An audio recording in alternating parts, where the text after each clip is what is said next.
अस्सलामु अलैकुम वरहमतुल्लाहि वबरकातुह। दुनिया दे विच ना जी हर चीज़ का एक नां रखा जाता वा और नां रखण की कोई ना कोई वजह होंदी है। वालिदैन अपने बच्चों के नां रखते आ, उहदी भी एक वजह होंदी आ कि उहदे नां का मतलब पहले देखा जाना किदां दा नहीं गा। मेरे पेज का फेसबुक पेज का, यूट्यूब चैनल का, टिकटॉक का मैं नां ना मिक्स पाकिस्तान रखा। तो बहुत सारे दोस्त मैनूं पुछदे सीगे जी तुसीं मिक्स पाकिस्तान नां ही क्यों चुनिया। तो वो पिछे एक लॉजिक आ, मैं कहा भी अपने दोस्तों नाल भी शेयर करिए।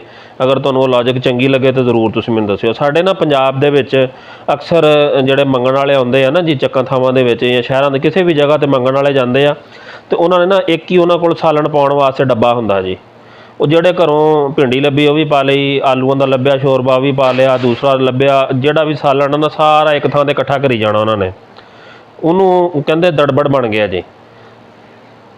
तो ये पिछे सेम यही लॉजिक आ मिक्स पाकिस्तान रखण दी कि 2018 खान साहब आए, उन्होंने गल की कि नवा पाकिस्तान बना देना असीं जी। उन्होंने 3 साल किए, 3 सालों तो बाद दूसरी हुकूमत आई है। उन्होंने कहा नहीं सरकार असीं तो पुराना पाकिस्तान बना के देना सी तुहानूं, ये तो खान साहब गलत पासे तुहानूं लैके आ गए।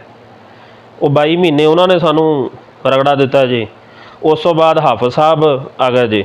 हाफिज साहब ने कहा जी ना यह पुराना पाकिस्तान आ ना नवा पाकिस्तान आ, यह हैगा जनाबे अली साडा पाकिस्तान। हुण सानू ये नहीं समझ आउंदी भी असीं किहड़े पाकिस्तान दे विच आ। इन्हां ने बनाता पाकिस्तान दा दड़बड़। तो वो दड़बड़ जिहड़ा सीगा उहदी मैनूं कोई इंग्लिश ना लभी, तो मैं इस वास्ते अपने पेज का, यूट्यूब चैनल का, टिकटॉक का नां जिहड़ा ना जी वो मिक्स पाकिस्तान रख दिता। अगर तुहानूं ये लॉजिक चंगी लगी आ तो कमेंट च मैनूं जरूर दस्सिओ। तो नवीं जिहड़ी मेरी वीडियो आ व्लॉग जिहड़ा होएगा वो मेरे यूट्यूब चैनल ते शेयर किया जाएगा।